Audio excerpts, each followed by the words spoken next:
Hello, everyone. Oh God, my cam's still green screened. We're there though. We're live. We did it. You're in a void. We made it. I mean, it looks all right. It doesn't look bad. Yeah, just having the black background. Yeah. It looks all right. Anyways, welcome to Court of Swords, the new and hopefully improved. Jeff, you stole my lucky rolls. Excuse me. I did. Stole my lucky rolls. There's only so many good rolls out there, guys, and I just, you know what? I was like, I got to make the most of this right now. Ring them out. Yeah, they're all gone. I saw you. I was still in RollPlay on the site, and I saw him doing his rolls. I'm like, and then I saw him like, Well, the worst part is they got progressively worse. It started off like pretty good, and I was like, all right, it was okay. 17, 16. You literally rolled your own like array, basically. Yeah. So. Whatever. There's an 11 in there, though, guys. I'm not completely broken. Yeah. Your lowest stat is still above human average. That's fine. Yeah. I think the most broken one I've ever seen is still Ryan's character in our last edition of Solemn or whatever it was called, and he was like 18, 17, 16, 15 or some stupid like that. Wait, really? Yeah, but then his character was dumb and he died. Remember? We went out. He was a big paladin and like this random group of. Oh, Tariq? Was that Tariq? Yeah. Tariq. Oh, that's right. Guy walks over and just triple crits with a spear through his chest and just killed him. Jesus. And he was a completely like we were all level 5 and 6. This guy was like a very standard throwaway level 2. We just rolled like trip 20s just straight in a row. Just decided this is his moment. Yeah, the way it works in the second edition is when you crit, you roll another d20 to see if you crit a second time. If you crit a second time, you roll another d20 to see if you crit a third time, and it just keeps going until you stop rolling d20s. Just absolutely one-shotted this like real badass plate armor wearing paladin. Oh, yeah. Like 40 HP. He's got one shot. My favorite part about that whole scene though was how completely out of sync with any kind of story whatsoever that was. Like we just completed a dungeon. It's really epic. There's a boss. We got our like quest item. We walk out and it's supposed to be like a let's keep this interesting for an hour. And the guy just like walks over like, oh. Yeah, Ryan was pretty pissed. Happening. Ryan was always pretty pissed. That was pretty funny. That's pretty funny. Jeff, welcome back to RollPlay and to the show. Yeah. Thanks for having me. I'm really thrilled. Yeah, we're going to have you on here for the plan. And I say the plan. Things never go. That's why it's week 8 and all our characters died. And this is part of the plan, I think, originally that me and Adam wanted to do. You know, we planned to have everyone die. And then we bring on a new person. It's all planned. You're supposed to join like 4 weeks in. And then me and Adam were just kind of like, yeah, it just doesn't make sense. Like, we can't just have Jeff spring out of a bush and be like, haha, I'm your 4th party member. And I know for a while Jeff was just kind of like left in the dark. He's kind of like, yeah, I guess I'll join whenever they want me to go. I'll join whenever I want, guys. And so here we are. The time has come. And you're playing Ramus. No, you're playing not Ramus. You're playing Janus. Jesus, I'm going to get that confused a lot. We'll learn about that character in a bit, though. But what have you been up to, man? How you been? Oh, geez. Just good times. Where a lot of us, I think, if not all of us, are going to TwitchCon this coming weekend, so that'll be really fun. I'm doing a couple things there. One of the things I'm doing is I'm going to be judging an easy bake oven competition, which I just got done watching MasterChef, so I'm going to pretend to be Gordon Ramsay. Yeah, just like really harshly judge it. Yes, and say "damn" quietly as I walk away. Like it's just going to be amazing. So a few things like that. So that'll be really fun. Of course, some of the people in the chat will know what I'm talking about. The rest of you just go over your head, but they're releasing the Gene Sealer cult for Warhammer 40K. So this is going to be my 3rd army, and they're fucking incredible. They're amazing. Think like world infiltrators that literally what they do is they impregnate people for generations, and they slowly turn the Gene Stealers more and more human. And then they get offices, and they work in the mines and stuff like that. And then the day of reckoning comes where they rise up and bring down the planet so the Tyranids can come and eat everyone. And they actually eat the Gene Stealer cult as well. It's just awesome. So how does that work in a gameplay? Well, I'm glad you asked. I mean, obviously you can't have, like, there is no actual invasion in a game one-on-one, but what they do, the rules is, there's deployment types and there's like ways to come out of reserves and stuff like that. Because this whole army's fluff is that they've been planning this ambush for like 100 years or more. A lot of their rules just have them basically 6 or 9 inches. They just start that close to the opponent just every time. which is very unusual. There's nothing else in the game that does that. So they are the ambush army, which is it's really cool. Model's gorgeous. So what's the biggest model you're getting from there? They're not big. That's the thing. Which is weird because I'm typically a big robot, big alien kind of guy. Yeah, like big monsters. This whole army is dudes with power saws, hammers, and drills, and like whatever else they could find. And but they worship these alien overlords, like the original Gene Stealer that started the whole cult in the fluff again is called the Patriarch, and he's a pretty big badass. So. It's like Christmas for me. It's my grown adult spaceman toys, which keep me really excited. Nice. There you Keep me go. going. Good stuff. Well, cool.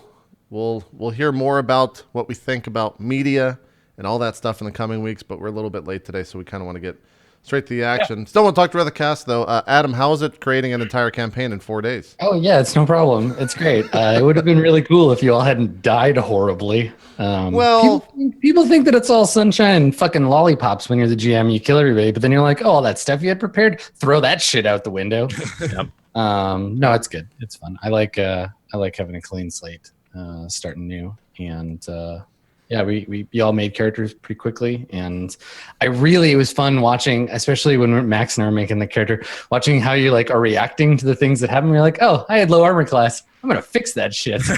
Yeah, no, that's a thing of the past. Yeah, never again. Low Max armor. will not be the character that falls down all the time. Watch it still happen. I hope to God you don't. It was Also, literally like I got knocked down once by just some. Well, hold on. When you say knocked down, you got knocked unconscious. Yeah. No knocked unconscious. Yeah. Jeff, the only fight that he was never knocked unconscious was episode 8, last episode, where Dan died in the first round. Excellent.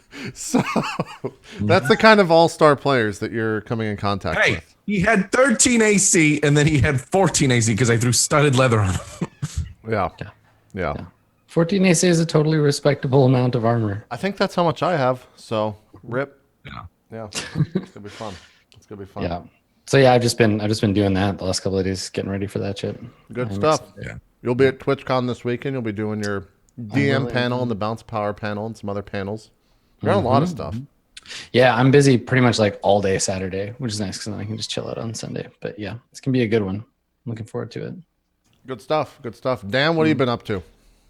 I've been playing Forza Horizon 3. Have you? Do you like it? Yeah, it's a lot of fun. I've been having a blast with it. Yeah. What car are you driving? I'm currently going through all the campaign modes, so I keep switching cars every time I unlock something. But yeah. It's just really fun. They have so many different kinds of cars, so many different types of races. It's a really, really fun game. And I usually don't like racing games, so it's surprising for me. Did you get the Renault?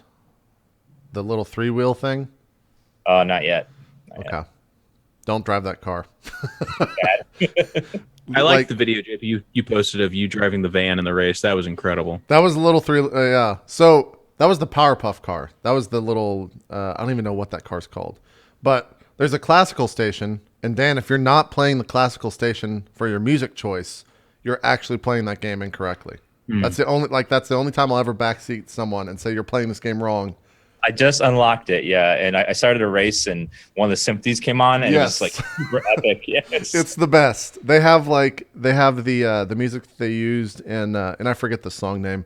It's not from Jeff. What's your fucking favorite movie? Mad Max. There you go. It's not from Mad Max, but it was used in Mad Max. They have that song. They've got like just some of the best race music, symphonic bullshit. It works so well. It works so well. So get a really slow car, Dan, and make all of the races, since you can customize all the races, like less than 100 miles an hour, and then play all those dumb songs. And it's one of the funniest things of all time. It's good stuff. I will do that. It's good stuff. Or you could just, go for the 1,000, whatever unit it is, the 1,000 unit car that destroys everything, which is also fun too. So it's good stuff. Anything else besides Forza? That's been it. It's been kind of a slow week.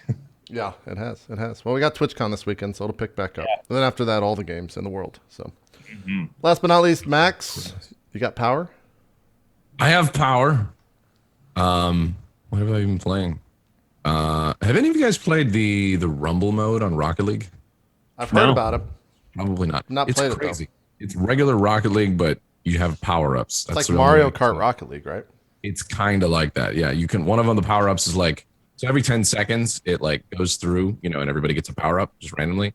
One of them is like your car can like shoot out spikes of it out of itself, and then you can go into the ball sticks to you, and then you just drive into the goal. There's other ones where you can like just do like a tornado around your car. Another one is like you can just like you extend a huge boot that just power kicks the ball away. One of them is like you choose a target. It has like a little targeting meter, and then you can swap, spawn, and like teleport to where the other person's car is. A lot of crazy shit. So how does like what is that? Just do you play those right when someone's about to score, basically, and everyone plays their fucking crazy shit? You play them whenever you want. Like they're all so vastly different. Like one of them is you literally freeze the ball, so you can hold on to that one until it's about to go in, freeze it, and then fuck with it. Nice. Really cool. There's a lot of different crazy ones. So I played a little bit of that a few days ago. I think that was like, I don't know.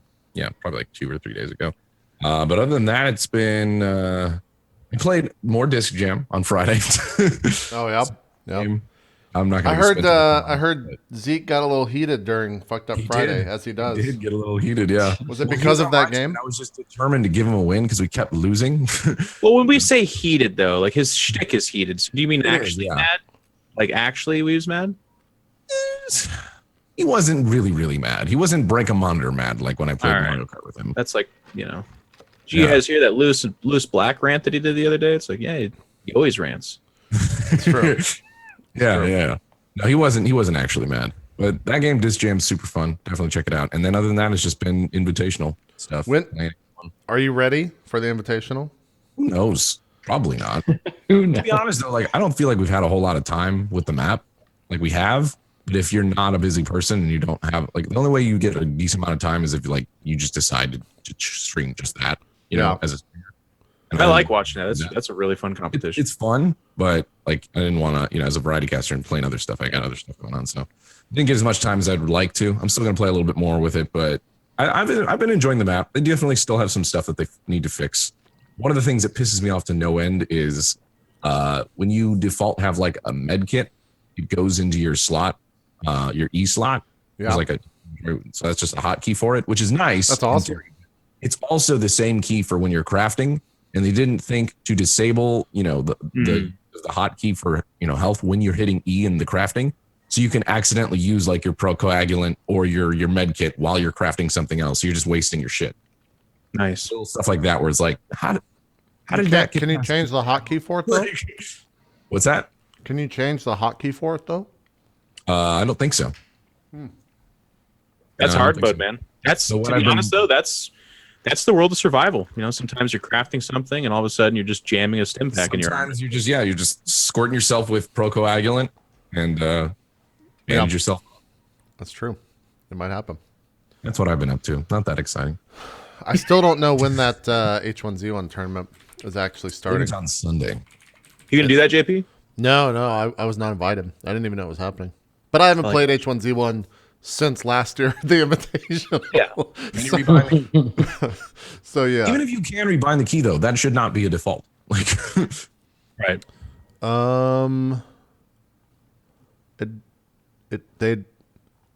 It doesn't say when it's happening on their fucking website. That's next level survivalism, man. First step is figuring out when it fucking happens, right? Who knows when it's happening? What? Yeah, it doesn't. I can't. You would think that they would have. Oh, okay. Here we go. Jesus. Almost there. Okay. October 2nd at 11:30 to 1:30 Pacific. 11:30 to 1:30. Yes. Nice. Cool. Yeah, that'll be fun. It'll be interesting. I'm really just aiming for try to get top 10. That'd be cool. Oh, I forgot that there was even money up for it last time. There is. Mm-hmm. And it's a lot more than I think. First place is like $37,000. Yeah, last year first place and second place was 20,000. Yeah. Mm-hmm.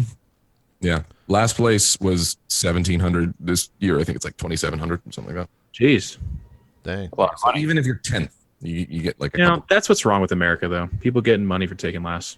Mm-hmm. Messed up. I'm Don't start with that though. What's wrong with America? The chat coming hot off the heels of a debate. Yeah. Well, that'll be interesting. That'll be fun. I get 2 shots at it, so I figured at least one of those I should be able to do okay. Everyone's going to be probably playing pretty reserved, so as long as you can get a car, get away, avoid confrontation, loot as much as you can. That's the way to play, for sure. Yep. Adam, I think we have some cards to roll and get started. I think it's time. Yeah. I just want to point out how excited I am about this new overlay because I have a giant golden triangle floating over my head. There now. you go. So there you that's go. pretty cool. You do. Yeah. Look at my Triforce. Check it out. That makes sense. Yeah. All right. So, let's talk a little bit about like general premise. We'll get everybody on the same page regarding the world. So, as we talked about way back in Yon episode 1. The world of Court of Swords is divided up into 4 elemental courts. The Court of Swords, the Court of Cups, the Court of Coins, and the Court of Wands. We saw a little bit of the kind of rural river provinces of the Court of Swords earlier on. We're going to take a trip up north now. And this, at least initially, this campaign, or this part of the campaign, is going to take place in a disputed border region between the Court of Swords and the Court of Coins. Now, all the courts are officially part of a kind of like a UN, or whatever. They're all together. They're in agreement. They all worship the same gods. They have different cultures, but they don't. There's no wars between the courts, which means that whenever there's a conflict, it has to happen kind of under the radar, either in the back rooms of political offices or with agents who the courts can use and deny their existence. They can dispose of when they need them. So whereas before we were following the sort of official branch of the Court of Swords, y'all were magistrates who were employed by the court, really obvious public figures. This time around, we're going to look at the other end of the spectrum. Because this region, the Shulin Valley, is contested between the 2 courts, they can't just send magistrates in to do their bidding. So instead, they've employed you miscreants. Each of the characters has recently or in the distant past been imprisoned by the Court of Swords. As such, you have no rights as citizens. You've been stripped of your citizenship, considered outcast and outlaw, and spent at least a little bit of time in one of the Court of Swords prison facilities, either a sort of rural facility where maybe you were put to work, or it could have been a higher security where you spent weeks, months, whatever, alone in solitude. Either way, the group of you have been given an opportunity to work for the court and to make good on your crimes against society. And so what's been offered to you is the opportunity to do some work in the Shulin Valley and make the court proud. And in exchange, and we can work this stuff out on an individual character basis, but generally some kind of amnesty for your crimes, a lessening of your sentence. Maybe you were on the equivalent of death row before, and if you do these jobs, you'll be pardoned. Maybe you'll stay in prison. Maybe you'll be freed. We'll work that out as we go. So your sort of cover story is going to be up to you. We can talk about what you want to pretend to be. But if you're ever caught by the Court of Swords, military, or the Court of Coins, you're basically disavowed by your handler. So you can't go around saying like, oh no, we work for the Court of Swords, everything's fine, because they'll just be like, no, we've never seen these people before. Maybe your cover story is that you're mercenaries. Maybe the cover story is you're adventurers. It's up to you. But you can't just escape because all of you have been fitted with a magical manacle. It takes the form of like a metal, like an iron wristband. And it's simple, no arcane markings, nothing that would point it out to be like obviously something unusual. So you can hide it relatively easily, but you can't take it off. And if you try to do so, you've been warned that it will be painful. I didn't really like my stats, so I just yank at the chain, Adam. Yeah, totally. You're gonna take that Suicide Squad thing really seriously. So Suicide Squad, it just dies immediately. You're like, what? Yeah. So you're allowed to come and go from the there's a fortress town on the southern side, the Court of Swords side of the Shulin Valley. The fortress is called Mongvoat, and it's an ancient and stately fortress built to overlook what was once the Court of Swords territory. So you operate out of there. There's some military personnel that work there, and your handler, a snake of a man named Kukrit, he basically like operates from out of there, and you meet with him in secret. His name's Kukrit? Yeah, Kukrit. Yeah. Or fortress. The town is Mongvoat. Mongvoat. Yeah, and the valley is the Shulin Valley. There are a couple of towns in the Shulin Valley, but they're kind of neutral. Like if you ask them, depending on the town or depending on the person in the town, whether they were citizens of the Court of Coins, the Court of Swords, you'd get different answers. There's a town that's probably like in the middle of the valley that's split between the two. But the thing about this valley is that, like, yeah, it's a beautiful mountain valley. It's like temperate, misty during the summer. The huge bamboo forest with a river running through it.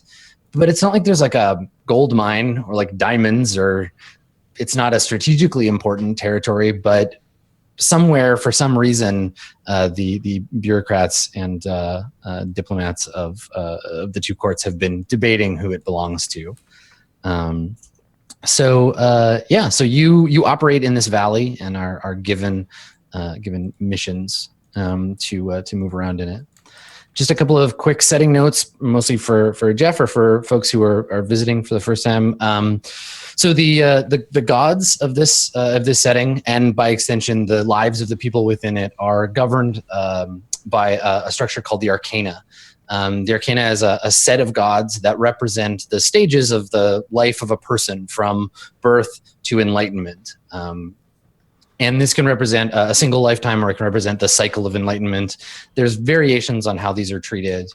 Some cultures treat the gods as having like physical avatars in the world.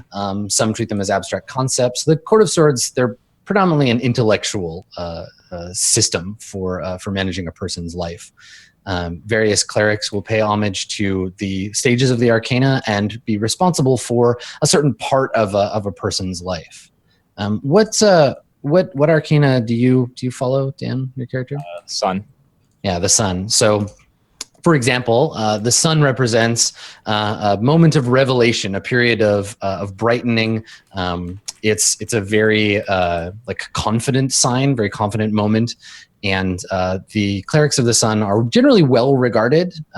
They can be a bit brash, but it's generally assumed they're kind of afforded that level because they tend to be heroes. Honestly, like the chosen of the sun are people we tell stories about. They're the Herculeses of this world. You're Hercules, Dan?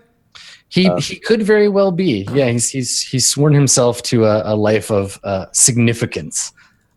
Which is interesting because he was in jail. I wonder what that's about. Yeah, you're like the worst Hercules. When I get out, I'm going to make a difference. We'll get into that. So yeah, we'll figure that out as we go. There'll be plenty of sun praising as we go along. The other thing, the one thing that all the courts can agree on, regardless of their culture. There is a force. There's a force of malevolence, force of darkness in the world. It's a bad kind of force. This one has no light side. Sometimes they manifest as entities. They speak to people, manipulate them directly. Sometimes they manifest as bad luck. Right? Towns will just have a series of plagues and die, and it'll be blamed on these things. They're called the Mara.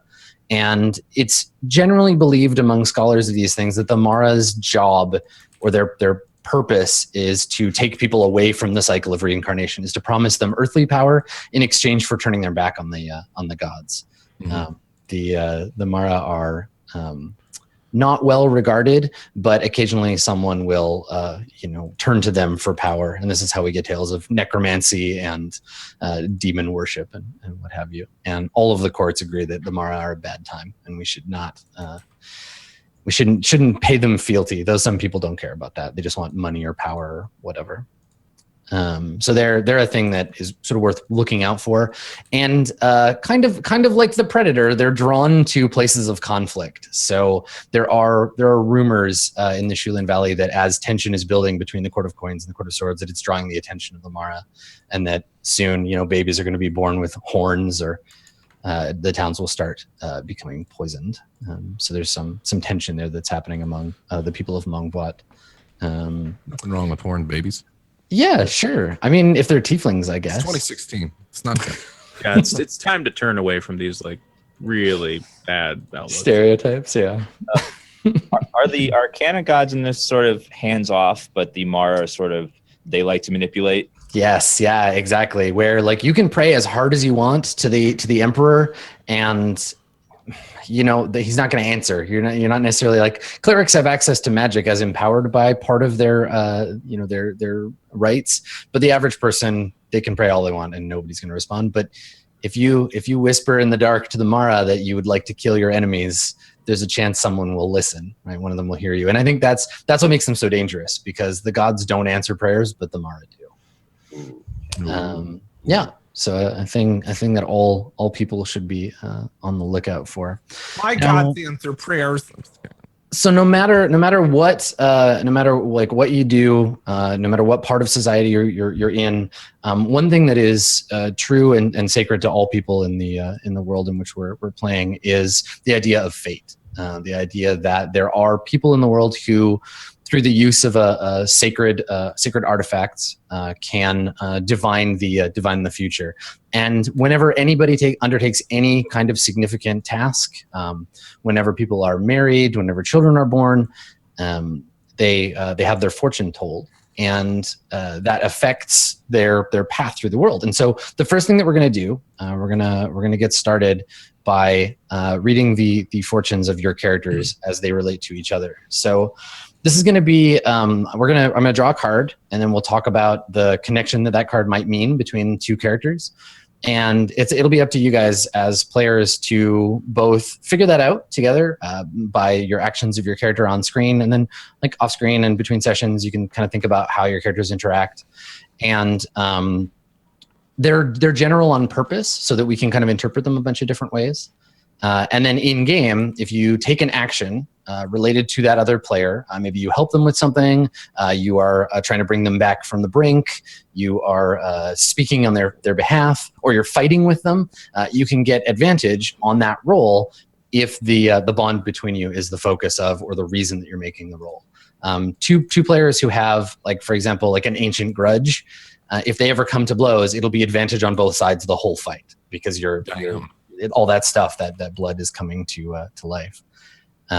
So we'll draw these randomly from the deck. Who wants to start? We're gonna need 6 of them, because everybody will have one with one other player. Jeff is the newest member of the show. You're starting. Sure. Okay. All right. Let's. So you just tell me. So who do you want me to draw the first card? It'll be between Janice and whom? It's gonna be, for our first one, Mr. Wester. Okay, so Janice and Wester, the connection between the two of you. So you guys, and we can talk about this together. Let's draw a card here. We got, there we go. We got the moon. Let me make that a little bigger. All right. So the moon is one of the major arcana. The moon is a station of the arcana. There is a god. The moon has clerics, and the moon represents a feeling of the hidden, of illusions, believing in falsehoods, a sense of fear or tension, a feeling of bewilderment, but also the sense of something unconscious under the surface. So between the two of you, maybe you're sharing a secret, or maybe one of you has hidden something from the other. This can be something that is a part of your past in reality, so you could have like been in the same prison, or this could be more recent. Do you guys have any thoughts on that? Anything that you feel like would be appealing to you in that regard? I think you can tell me, Gassy, if you agree with this. No, if you got something, I mean, go for it. I think the thing that's been kind of following me around in terms of my bad past. I think he has the best idea of what it might be in terms of. Okay. I'll have to tell you on the break what it is, Gassy. But I feel like with the moon being that as it is, he has like a theory. It's pretty close to probably the truth. Okay, so there's a shared secret there that Wester knows about Janice. And does any of that, like, Wester, have you shared anything with Janice, like any of your secrets, or is this a one directional kind of thing? One directional. Yeah. Okay. So and is this because Wester is just like naturally observant, or did you notice something unusual and have been like intentionally keeping an eye on Janice? That's what I think it is. Like, I mean, we all have like criminal past and stuff like that, and probably a little bit of renown surrounding us. I feel like his character pieced together a couple of like, oh, you were there at that time and this happened, and this is what I think is happening. I think I'll tell him what it is at the break, but I think he has a theory that nobody else does. Excellent. Okay, cool. All right. So Gideon, do you want to do another one, or should we move on and do like one for Wester and someone else?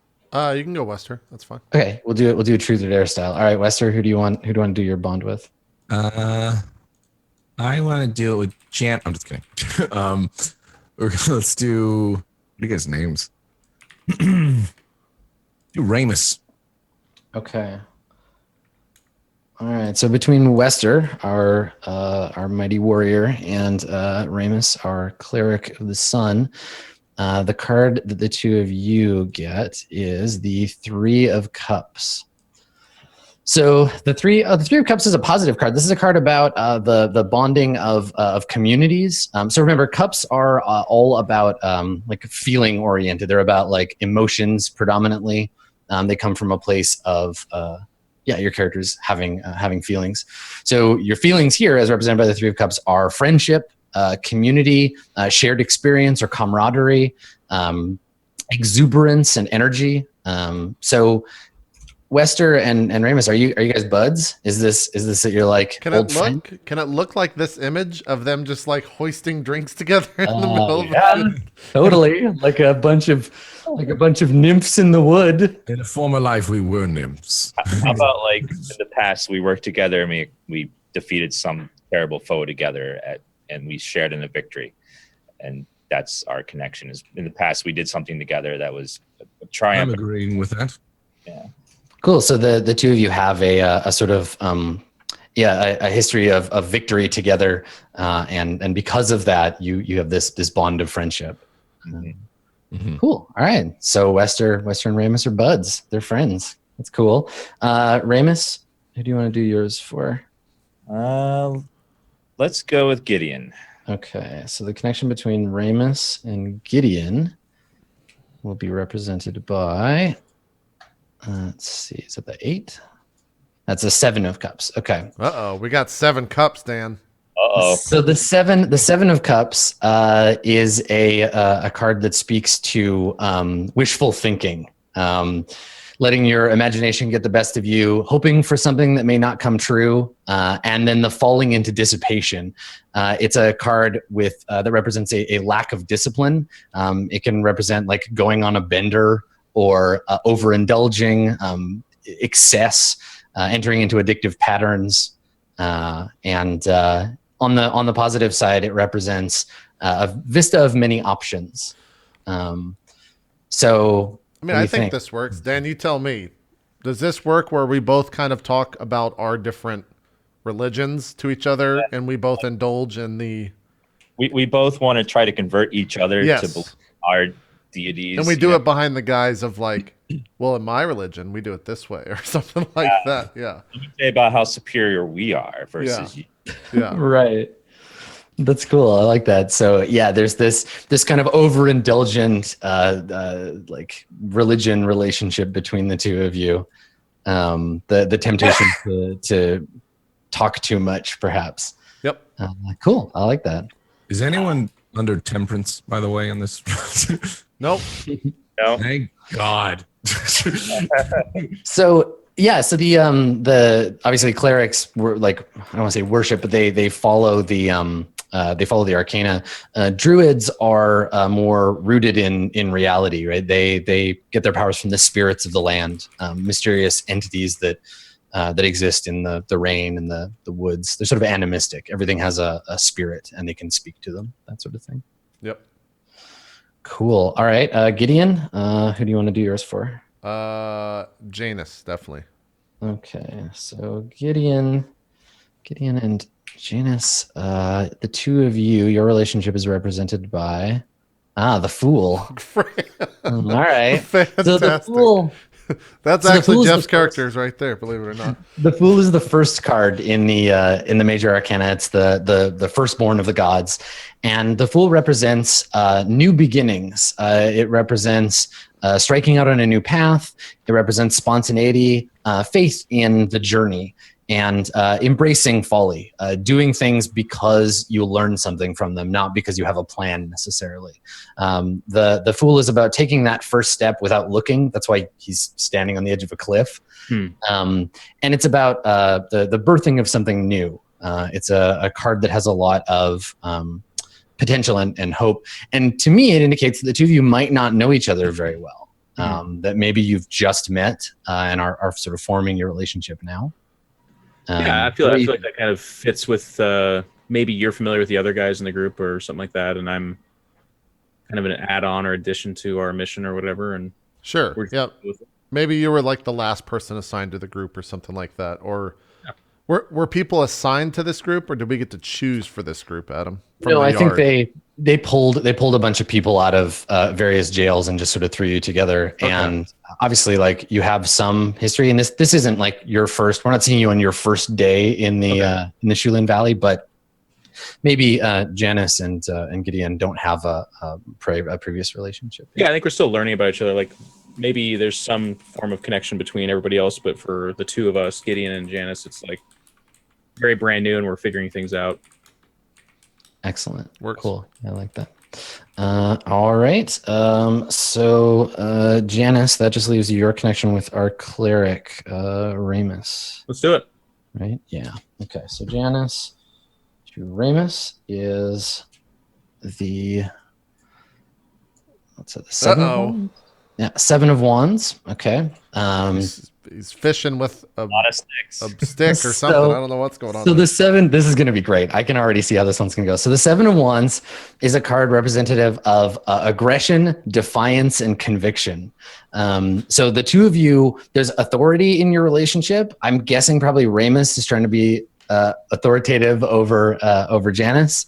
Okay. But it's definitely one about like aggressively like self-asserting. The two of you probably argue or fight a fair bit. And it's about defiance and conviction. So you fight because necessarily you believe in you believe in something strongly, or don't, as the case may be. Okay. What do you want that to be?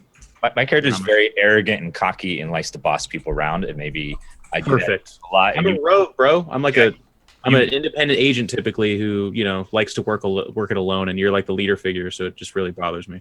Yeah, so we just fight about that all the time. Like, I tell you to do something, you just won't do it. Sure. Right. Excellent. Don't I know what that feels like, Max, right? Woo. Woo. All right. What are you talking about? 7 of wands. Those characters are gone. It's true. All right. They're gone. Okay. Does everybody have, did I do my math right? Did everybody have bonds with everybody else? I think me and Wester need something. Yeah, I think that's our last one. Okay, so how do I change my? This is not relevant. Just keep going. I was going to ask you something. It can wait. All right, so Ramus and Wester. Let's see what you're about. All right, we got another cup. This is the 8 of cups. Oh man, that moon's got a double chin. This isn't good. Not good. Double chin looks bad. So the 8 of cups. This is a very introverted card. This might represent the spiritual relationship between the two of you, because the 8 of cups is about seeking deeper meaning. Oh, wow. Looking for meaning amidst drudgery, finding out the truth, discovering the spiritual, right? Finding out the kind of real truth. This is Max and JP. Sorry. Oh, is it? Okay, yeah, that's right. Oh, god damn it. Is it Maxime? It's oh Gideon. yeah, you're right. Right. Yeah. Okay, so that works too. So this is a connection with one's history. This is a connection with the past, but it's also about the ending of cycles. It's about abandoning the hopeless. It's about disentangling yourself from your burdens and letting go. And it represents a sense of weariness that one might carry with them. Now, this could represent our druid being a spiritual guide to the half orc. Maybe you getting in touch with your half orc past with Gideon's help. What do you guys think? What do you think, Max? I think part of Wester's past is really, really fucked up, and he everybody in this realm is like tethered to gods and stuff like that, but he's kind of jaded towards the gods and just towards fortune in general.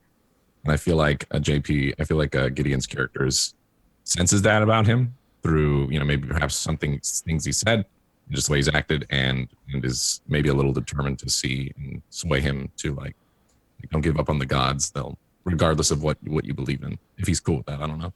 His character would do that. Yeah, that works. I mean, that one for me is hard, so that works for me. It's hard. Well, if you can think of something different, I mean, go for it. No, not your idea, but just the card in general. Finding something that works for that. So yeah, what you said works for me. Like you do have a troubled past, as you said. So maybe I'm just trying to like make you understand that all things happen for a reason, and like there's other things that have happened that's been good in your life. So I'm trying to make you find balance, etc.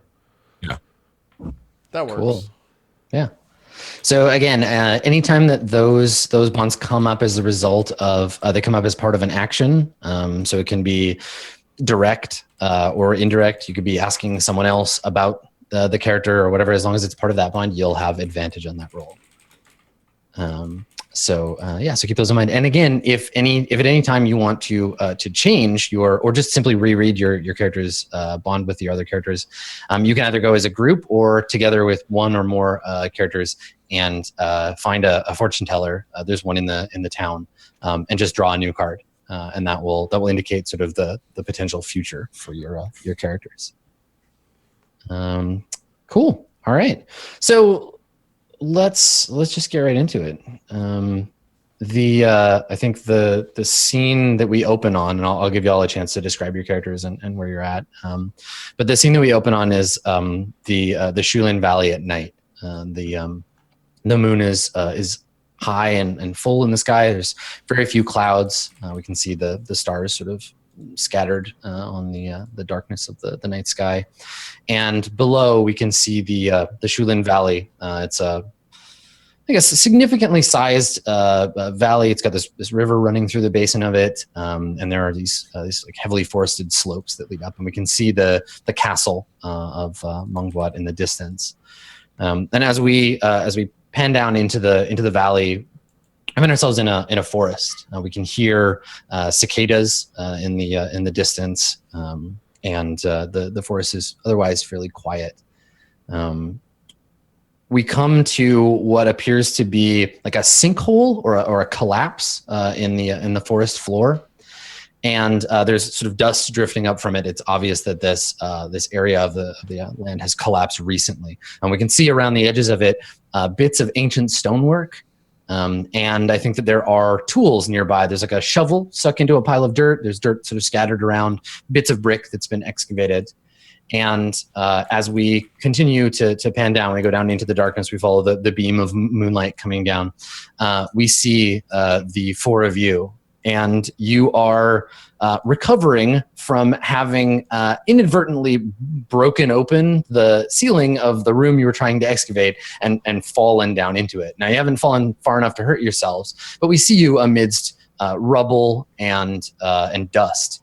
And as we get a good look at you in the moonlight, let's have everybody describe their character. Tell me what you're doing. If you're brushing yourself off or helping another player up. What's your character at? Let's start with Ramus. Why don't you go first? Ramus is wearing a nice set of scale mail. He has a cloak over it with the bright sun symbol on the front and the back to represent his allegiance to the sun.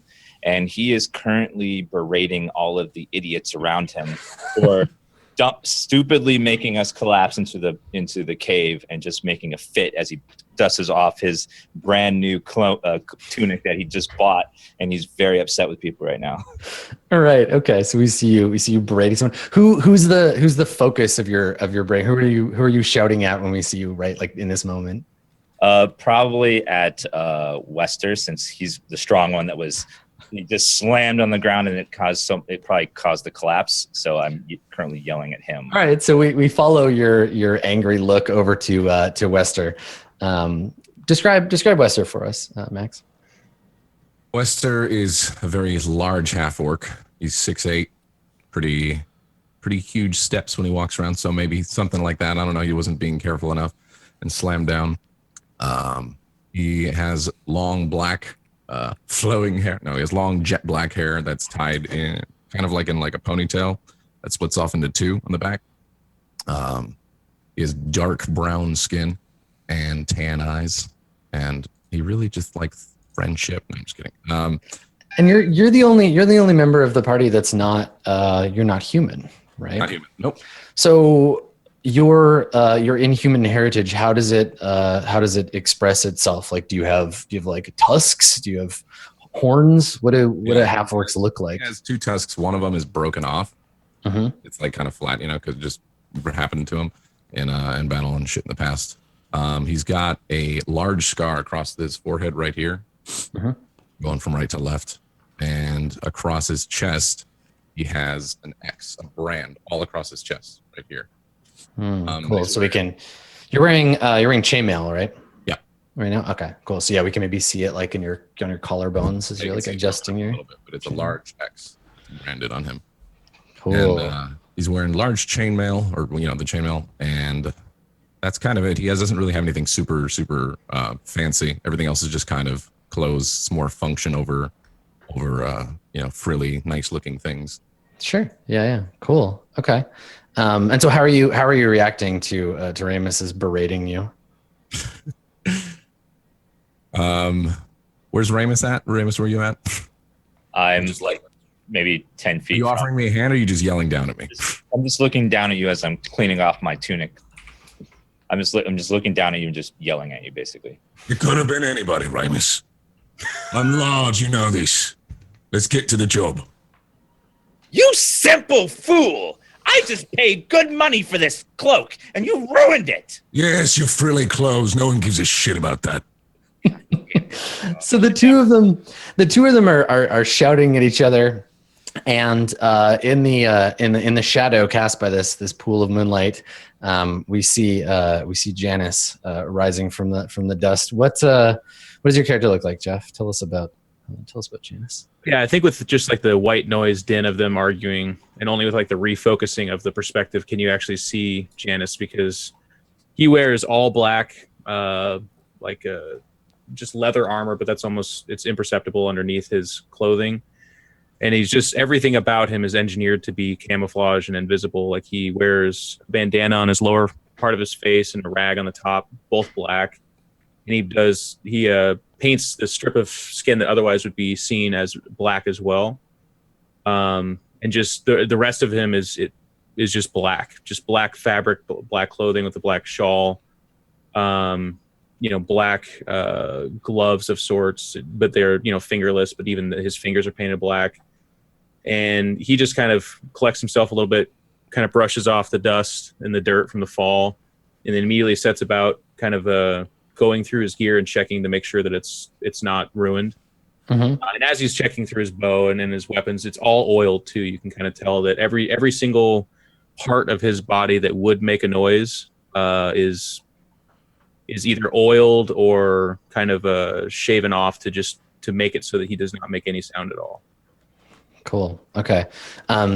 So I think, yeah, like, it doesn't seem like Ramus and Wester are paying any attention to you. You're there, but kind of hidden in the background. Busy with your own stuff, checking your gear.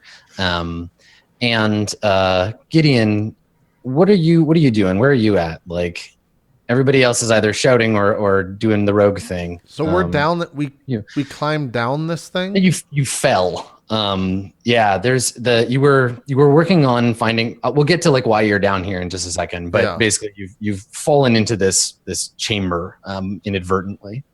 Okay, and we fell on like ground, like dirt. Yeah, the room, the area down here is like you can see the floor. It's like a gray stone like cavern floor. Okay, I think maybe I'm just like picking up the dirt or the whatever ground there is that's pick upable and just kind of like sifting it through my hands, and then I look back at the two people just fighting nonstop, and then look over at Ramus in the corner, and I'm just like, guys, come on, just stop fighting. And what does Gideon look like? He's got red hair that's very unkept, probably pretty long. He's just wearing some leather armor that's not very well maintained. He runs a little bit wild on everything.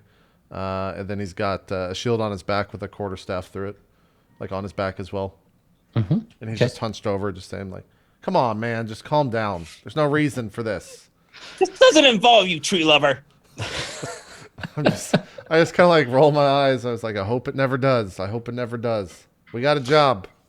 So as you were, as Ramus's voice shrilly echoes off the walls, I think that Janice, you notice these things first. You've drawn their attention for falling into their cave lair.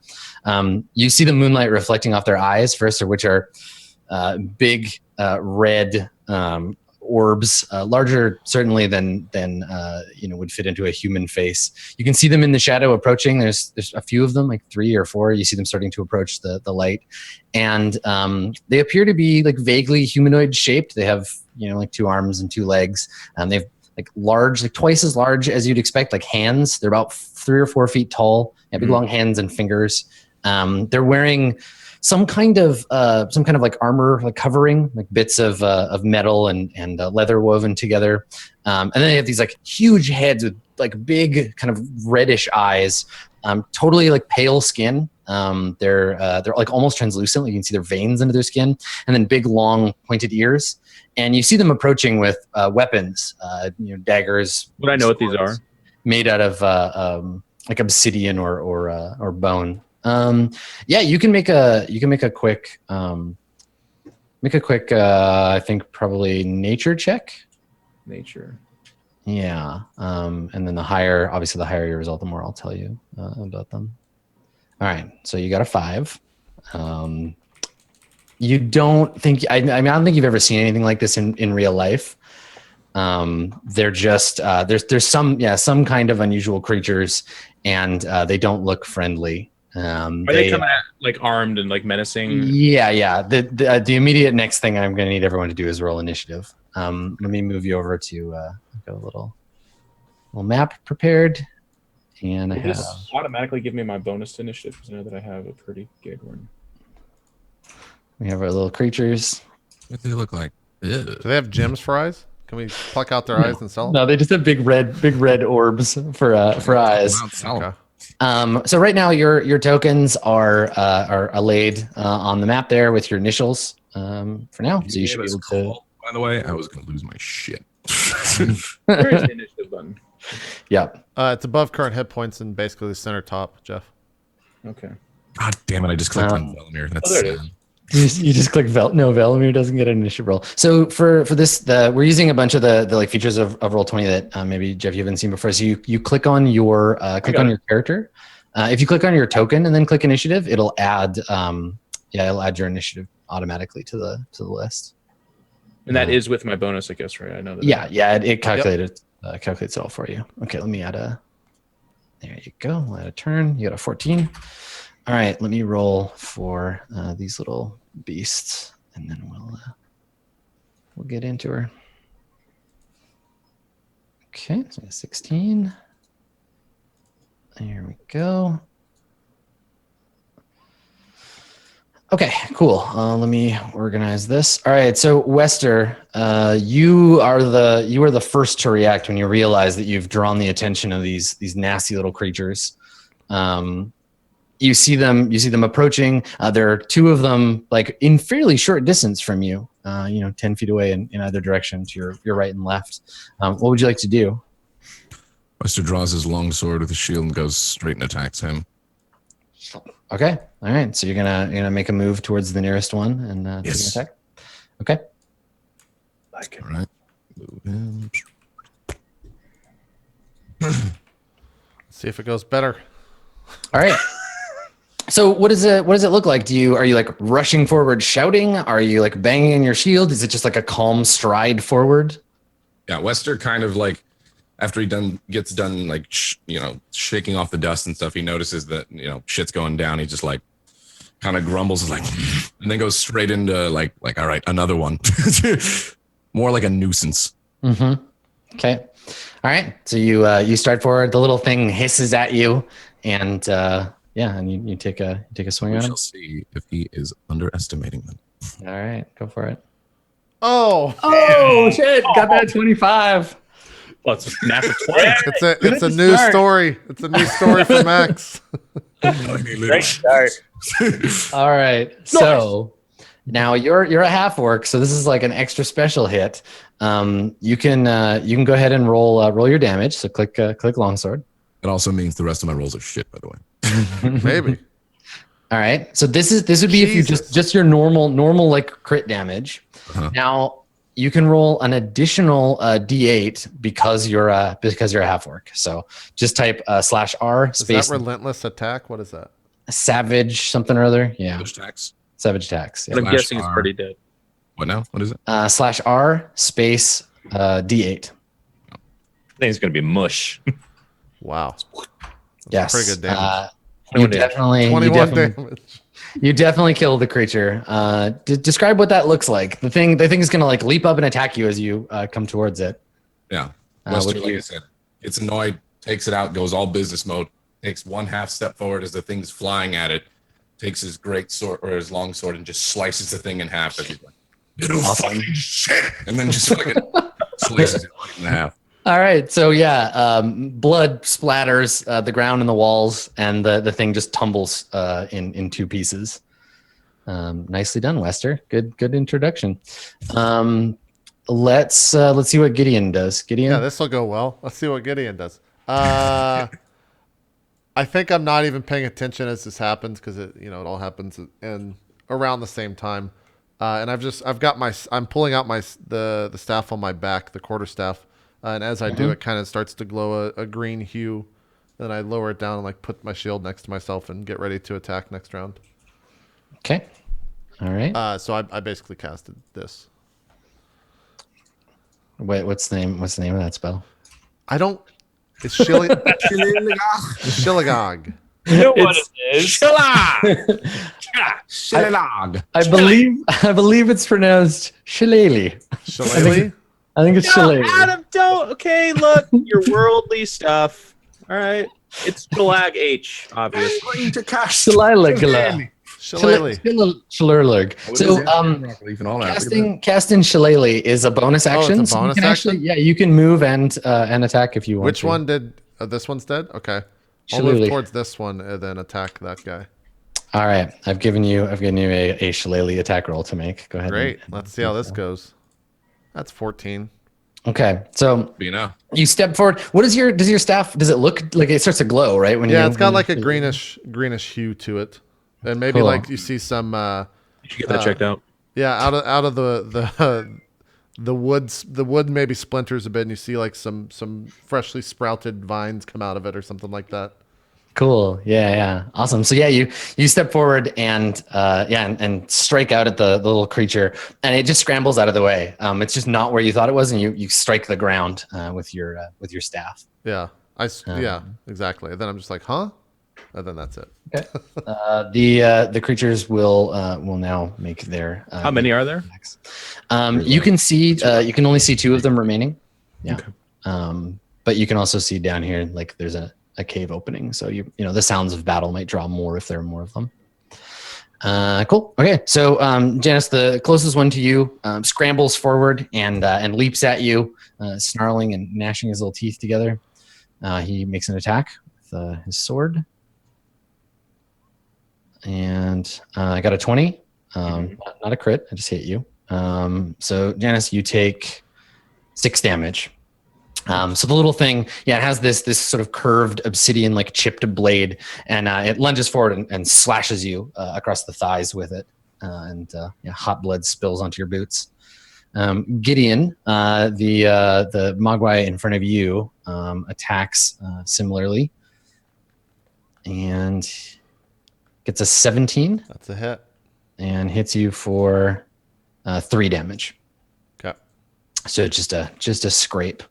Janice, it is your turn. Would I get any bonuses if I step back away from it to shoot it, or is it? So the way missile weapons work, if you have something 5 feet or away from you, if someone's in that space, you're at a disadvantage to fire a missile weapon. If you take a step back, he'll get an attack of opportunity on you unless you use your action to disengage. Okay. Now, once you're at level 2, that won't be as big of a problem because you'll be able to disengage as part of your rogue stuff. But for right now, you have to disengage as an action. All right. I think in almost the same moment, then like as it slashes across my thighs, he like obviously goes down at it, but pulls out his rapier at the same time. Mm-hmm. It's not his preferred weapon. He's not a bladed man. But then he goes and he just. Let's see, he swipes at it. So I hit the 17. Yep, 17's a hit. Yeah, and then just click on where it says rapier to deal your damage. Nice. All right. Yeah. Oh, wait. No, that was wrong. That's not the damage. Yeah, you got to click the name. Sorry, click the name rapier. That'll do the damage for you. Either of them. No. On the chat log, not your character sheet. Okay. Yeah. I'm going to go with the 17. Let's click that one. There you go. Okay. So it's not a sneak attack; it's just a regular attack, but it does 1d8 plus your dex bonus. So it does 11 damage, and that's easily enough to kill this. So this little bastard. So I think I just behead it, just like a clean. It's tumbling off. Totally. Yeah. So just like a son of a bitch. Like I'm still grabbing my leg because it's a pretty nasty cut. It got me good. So there's two of these dead little pasty beasts on the ground. Ramus, it is your turn. What would you like to do? Ramus looks at the little creatures and is like, thank God something let out my anger on. First thing he does is he moves over next to Wester for safety. And then he casts a fiery flash that comes down from the right above the creature, striking it, hopefully. Cast Sacred Flame. Excellent. All right, let's make that save. 13. Oh, I love the chat. Can't decapitate with a rapier, guys. We're fighting mythical monsters in a cave in our minds. All right, shut the fuck up. So you call down the light of the sun, and you strike the creature for. I don't think that's how the sun works, Adam. What does that look like? What is the searing rays from heaven? What do they look like? A searing, like bright flash appears right above the creature, and then a ray of just like fire just comes straight down onto the creature, and it just sears the skin. Hits them. Cool. And this thing does not like sunlight. Like it shrieks in pain and like holds its arms up. And like falls to its knees, like trying to block its face from the hateful burning sun, but it does not yet die. Now, before we end the round, the shrieks of the creature have drawn the attention of more creatures. Another denizen of these caves, and that's what we're in caves. We fell through like a rune, right? Or like a Ramus. Yep. Ramus, from above, you hear a faint hissing, and then a big sort of furry creature made mostly of legs and fangs falls from the ceiling onto you. You can't really see it because it like lands on you and is trying to bite you. But Gideon and Janice and Wester, you can see there's a spider about the size of a dog, basically, drops from the ceiling onto Ramus, trying to bite him. I think as we close out, then you hear me say, "Ramus, there's a giant wolf-like spider atop of you, my friend." Thanks, genius. So let's see if he hits you. He's got advantage because he's attacking from stealth. and he gets a. Is there no chance for me to just perceive it? Right? No. He got a better stealth roll than your passive perception. Okay. But he doesn't manage to get through Ramus. He lands on your shield and is just like burying his fangs, his dripping fangs at you. And and now you got a giant spider up in your business. Nice. We'll pick up with Wester's turn right after we take a short break. Great. Let's take our first break. The show still got 3 hours to go. We're not cutting the show short or anything because we started late. So be right back. Headed into hour 2 right after this. We'll see you guys then.